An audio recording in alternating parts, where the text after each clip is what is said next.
my people. How's everybody doing today? Make sure you guys check out Satu Dave, Timbo437, My Bad Adventures, and Apex Alchemy on YouTube. Those are my buddies. They got great channels. Make sure you check out the like button down there and finger bang it for me. It's very much appreciated. And if you do, you will automatically be entered to win protection from Pedro. Alright guys, if you would like to donate to the channel, you can find the info to do so in the description. All donations will be used 100% for content for knives, and I will eventually give them away to you all. Speaking of giveaways, we will be running the 500 sub giveaway really soon, next couple days. I just haven't had time to do it because it is very labor intensive. Anyway, if you are interested in Patreon, there will be a link in the description as usual. And it's very helpful. It very much helps the channel, and I very much appreciate it. I would like to thank my patrons, Jeremy, Thomas, Tom, David, and Ken. All right, today we're going to talk about my Christmas wish list.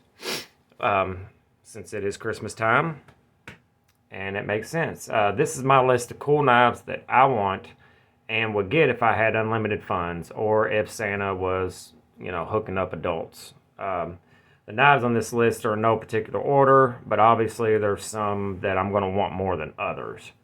Also, there's lots of price ranges. A lot of them are expensive. Some of them are not so expensive. But, let's be real. This is a wish list. So a wish list is going to be something. Anyway, I have roughly 20 or so on this iPad. I'm going to do screenshots because obviously I don't have them. So I have 20 or so I've picked and taken screenshots of. And I'll briefly talk about each one, but not too much, or I will. This video will be 7 million years long. All right. First one is going to be the Brian Brown Raptor V2. This particular one is a DLT Trading exclusive. It has the carbon fiber inlay, M390 blade, beautiful hollow ground, 3.5-inch blade or so, and I like them. There's a lot of variants out there, guys, so look around. This is absolutely available right now as well. There's tons out there, so different retailers, so if you're interested, you can check it out too. Next is going to be the Medford Midi Marauder. This is the full thickness 3 3/8 or so inch blade. This particular one's an S45, which is awesome. I absolutely love Medfords. They are not like the knives that they made in the past. The knives they make now are so much more refined than the older stuff. They absolutely will cut very, very well. Most Medfords have a hand ground, hollow grind, and it is gorgeous. This particular one, I couldn't find a picture of the exact one I would want, but this particular one would do just fine because it's awesome. And their PVD coating is magnificent.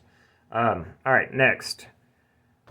A brand that's not super well known, but is fantastic. I have owned one, and unfortunately I had to sell it. But anyway, attention to detail. This is the Mark III with a bar lock. Badass knives made by a man named Doug. Great knives. If you're interested in what they're doing, just check them out. It's called Attention to Detail. They have a website that they put stock on, but they sell at a lot of different retailers: Knife Joy, Knife Center, obviously DLT. They just started doing the bar lock, but this brand hasn't been around very long, but they are fantastic, and they use a crazy wide range of steels. All right, next. Yeah, that is the ZT-0456 factory special in M4 blade steel. That is wicked cool. I am not a fan of some of the factory customs that they put out, but that one is flipping cool. Wish it wasn't blue, but whatever. You could change that if you want to. Just re-anodize it. But that is a wicked cool knife, and I want one, and they are in stock. I believe it was Knife Center. They're out of stock at DLT right now, but I really want that. Really, really. Even though it's flipper only, those are wicked cool. Anyway, next. A new version of a classic. The Cold Steel AD10 with the dark earth handle and the DLC blade. AD10 is an absolute classic. Has a triad lock. It's a big knife.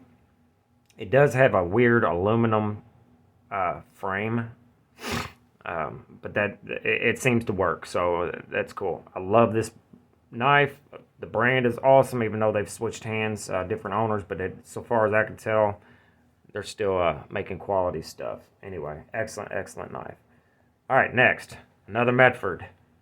Love Medfords. Again, this is the 187 drop point, but this is the 20 CV Knife Joy exclusive, and the handle is contoured, which is bananas. Makes it very expensive. Of course, this one's $775, but look at that contouring on that handle. Oh, that just makes that knife that much better. It's one of my favorite Medfords. I have owned a few of them. I had one in 3V that I wish to God I would never got rid of because they rarely do them in 3V. DLT has some that have some milling in the scale. Also very expensive, but I really want one of those. And I just love Medfords anyway. So, next. This is the Microtech Annex Integral. This is the Reich knife collaboration. This is a good size knife. It is integral, has some beautiful carbon fiber. The only problem that I see with it, and a lot of other people have said something about, is the bead blast on the blade is going to be an issue with rust if you are not careful. Anyway, it's an M390. It's about $450, and it's in stock right now at E-Knives. So, next, Maverick Customs Jack. This is a custom knife. And for $700, guys, that is not bad for a custom knife. It is you can see the information here. I'm not even going to say that. Anyway, this knife is an S60V. Yes, I said S60V blade steel, which has been around for a preposterous amount of time. It used to be called 440V. Has wicked edge retention. Really cool stuff. Not used very much anymore. But, you know, as the name of the steel implies, it's kind of in between S30V and S90V as far as your attributes, your toughness, and your edge retention and all that good stuff. So that's a really cool looking knife, in my opinion. It's using some old school Westinghouse micarta. So that is old micarta.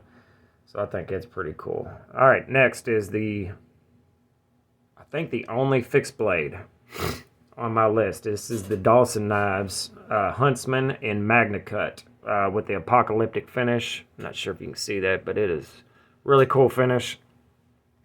The Dawson Knives is an American-made knife. They do some great stuff. They use a bunch of different steels, but mostly 3V. I have seen 4V, I believe, in there before. They have a really, really, really nice sheath for them that is leather with Kydex interior on it. Great knife, great sheath. I'd really like to get my hands on it. And $315 is not bad for a nearly handmade, not totally, but nearly handmade, hand ground and hand sharpened fixed blade with a nice little hollow ground on it too. So that's cool. All right, next is an exclusive from Blade Headquarters. It is a old classic that everybody knows and I love. It is a little bit small, but this is the Spyderco Delica, and this is the M4. This particular one is the one I would like to have. M4 is awesome stuff. It's a tool steel. It does rust if you're not careful, but me personally, I don't care about that. I take care of my stuff and I make sure I wipe it off, of course. But M4 is awesome stuff. It's a great knife. It's a classic for sure. Been around a long time.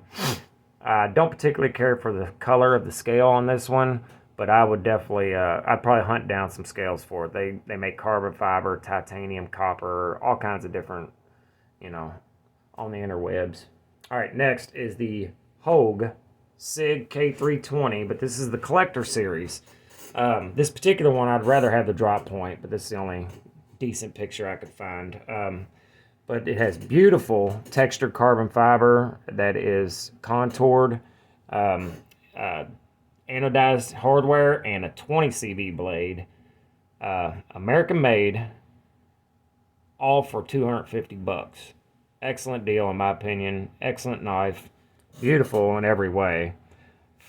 And they do make other versions of this that's much cheaper and uses S30V, which that's a great knife as well. So can't go wrong here.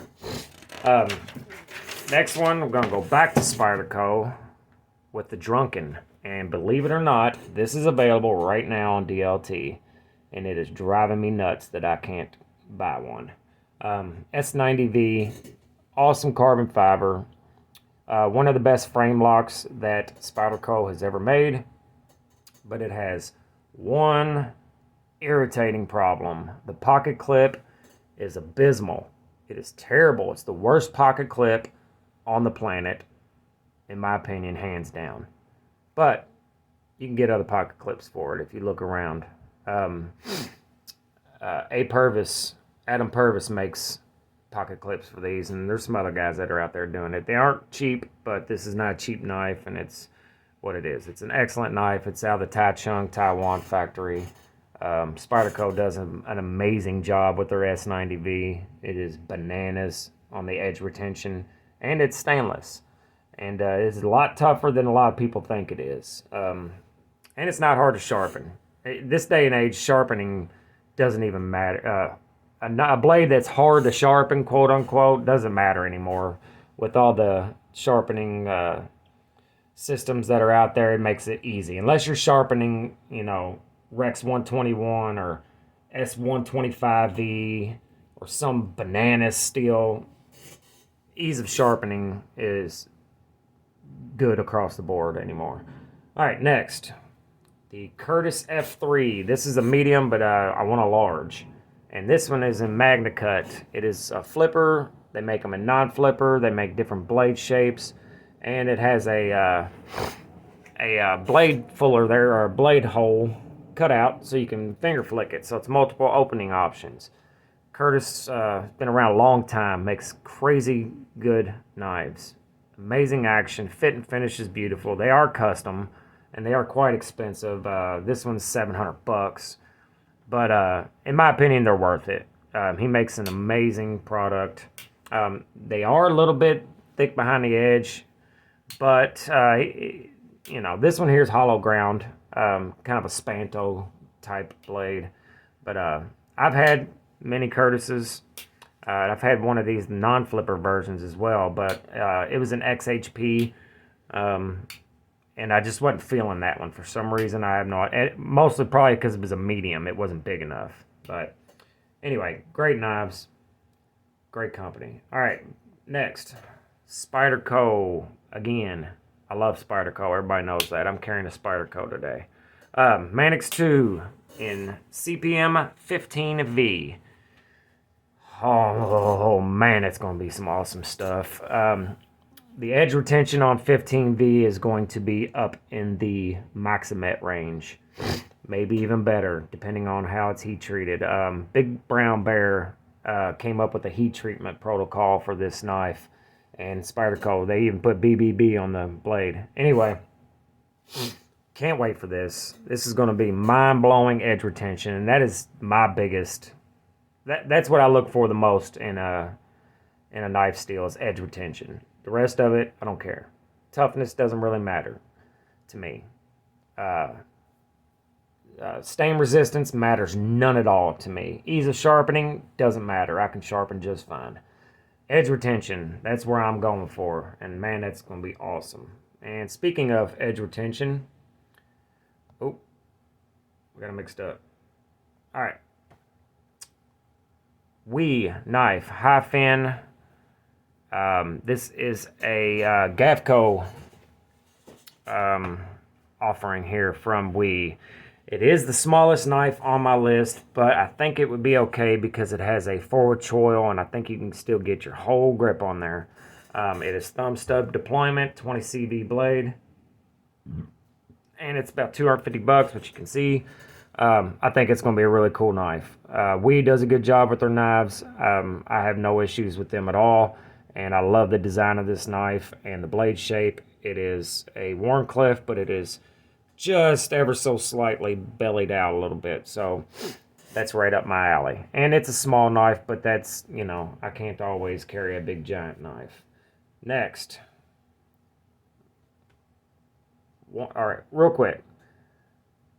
I missed one. I don't know why I didn't get the picture, but it was a Spyderco Police 4 and K390.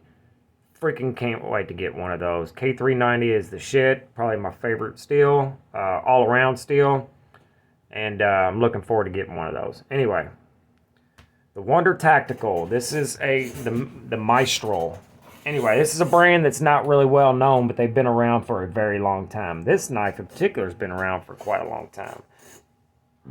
They are going for the horrendously overbuilt style. There's a lot of hardware on this knife, a lot going on, but it's really cool. It is in D2, but they do an excellent job with their D2s from what I hear.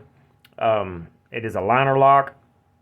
It's not the greatest flipper in the world, but it does have thumb studs. So, and it's kind of like an Axis lock too. Check this out.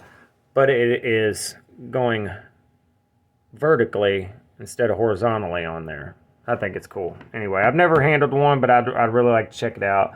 And for $250, it'd be worth a shot, in my opinion. All right, next is a classic. The CRK Large and Cozy. S45VN. They all of these in Cozies have a double thumb stud, but if I got one of these, I'd send it to Satu Dave or ask him if he would hook me up with a different set of thumb studs. But anyway, this particular one would be the one I would like to have with the micarta handles. I mean, you can't say anything about Chris Reeves that hasn't already been said. Amazing fit and finish, amazing quality. They've been around forever. All right, guys, we've got two more.